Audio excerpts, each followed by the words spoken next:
ఈ మధ్యకాలంలో మహిళలపై లైంగిక వేధింపులు, అత్యాచారాలు, హత్యల పరంపర కొనసాగుతూనే ఉంది.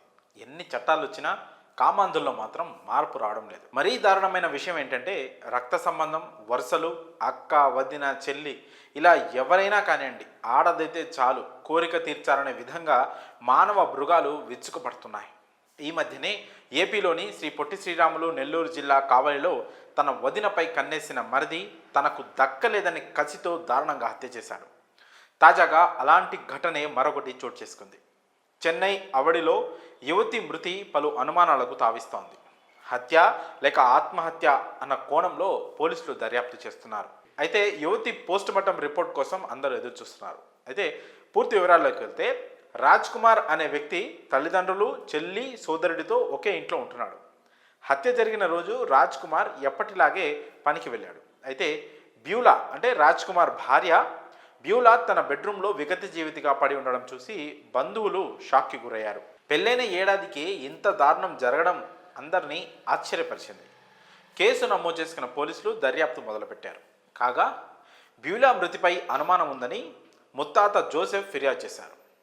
ఆంధ్రప్రదేశ్లోని బ్యూలా తల్లి అన్నా కుమారికి బ్యూలా మరణ వార్త తెలియజేశారు.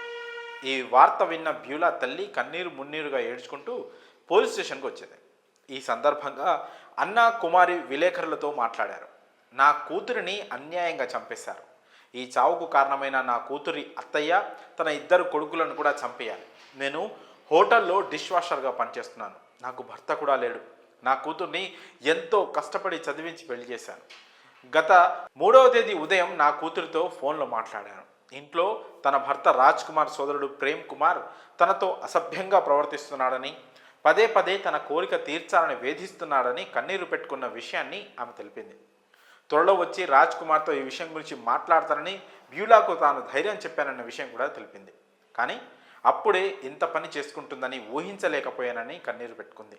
రాజ్ కుమార్, ప్రేమ్ కుమార్ ఇద్దరు కవలలు. తన అత్త కూతురు బ్యూలా రాణిని రాజ్ కుమార్ ప్రేమించి పెళ్లి చేసుకున్నాడు. ఈ విషయం రాజ్ కుమార్ కుటుంబ సభ్యులకు ఇష్టం లేదు. అంతేకాదు, పెళ్ళైనప్పటి నుంచి బ్యూలాని ప్రేమ్ కుమార్ అసభ్యంగా వేధిస్తున్నాడు. ఈ విషయాన్ని అత్తింటి వారికి చెప్పినా వాళ్ళు పట్టించుకోలేదు.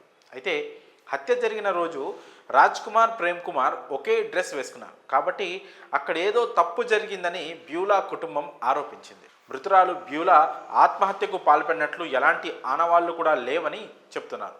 సో పోలీసులు రాజ్ కుమార్, ప్రేమ్ కుమార్లను అదుపులోకి తీసుకొని విచారిస్తున్నారు. బ్యూలా మృతికి గల అసలు కారణం పోస్టుమార్టం నివేదిక తర్వాతే తేలనుంది. పెళ్ళైన ఏడాదిలోపే యువతి అనుమానాస్పద స్థితిలో మృతి చెందడం, ఆమె భర్త సోదరుడిపై లైంగిక వేధింపుల ఆరోపణలు చెన్నైలో కలకలం రేపుతున్నాయి. మరి ఈ ఘటనపై మీ అభిప్రాయాన్ని కామెంట్స్ రూపంలో తెలియజేయండి.